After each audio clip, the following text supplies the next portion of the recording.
Election అప్డేట్స్ను అందరికంటే ముందుగానే తెలుసుకోవాలంటే ఈరోజే ఆర్టీవీ లైవ్ యాప్ని మీ మొబైల్లో డౌన్లోడ్ చేసుకోండి. కౌంటింగ్ రోజున ఏజెంట్ని పాస్ ఉన్న వాళ్ళు మాత్రమే అలౌ చేస్తాం అక్కడికి. మిగతా వాళ్ళని 3 కిలోమీటర్ దూరం రేడియస్ లో మొత్తం ఆపేస్తాం.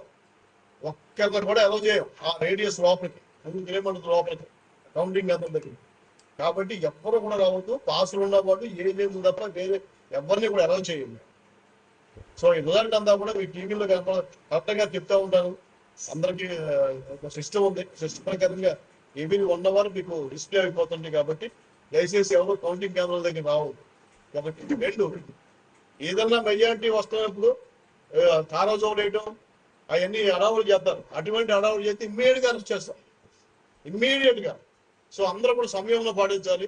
ముఖ్యంగా పాలకొండ సిఐ గారిని, పాలకొండ ఎస్ఐ గారిని కౌంటింగ్ బందోబస్తు చేయలేదు. మేము ఇక్కడే ఉంటారు, పాలకొండ కేంద్రంలోనే ఉంటారు. ఎక్కడ అల్లదన్నా కూడా ఇమ్మీడియట్గా లోపలేసేమని చెప్పి ఆటలు ఉన్నాయి. దయచేసి ప్రజలు సహకరించండి. మీరందరూ కూడా గెలుపు ఓటమి సహజం. సో దాన్ని ఇదిగా సీరియస్ గా తీసుకుని మీరు అమలు చేస్తే మాత్రం మీరు కేసులు ఇన్వాల్వ్ అవుతారు. ముఖ్యంగా యువత బంగారు భవిష్యత్తులో పాటు చేసుకోవద్దు, కేసులు ఇన్వాల్వ్ అవ్వద్దు. రౌడీ షీట్లు కూడా ఓపెన్ చేస్తాం. అందువల్ల మీకు ఇస్తాం, మేమే పర్మిషన్ ఇస్తాం. అది ఎప్పుడు ఒక టైం దాటినాక రాష్ట్రం అంతా కూడా ఒక నిర్ణయం తీసుకుని అప్పుడు పర్మిషన్ ఇస్తాం. నువ్వు అప్పుడు హ్యాపీగా చేసుకుని. అంతేగాని కౌంటింగ్ జరిగిన తర్వాత మీ ఇష్టం వచ్చినట్టు చేసుకుంటానికి కుదరదు. దయచేసి ప్రజలందరూ కూడా మా పోలీస్ డిపార్ట్మెంట్ సహకరించాలని చెప్పి నా మొదటి.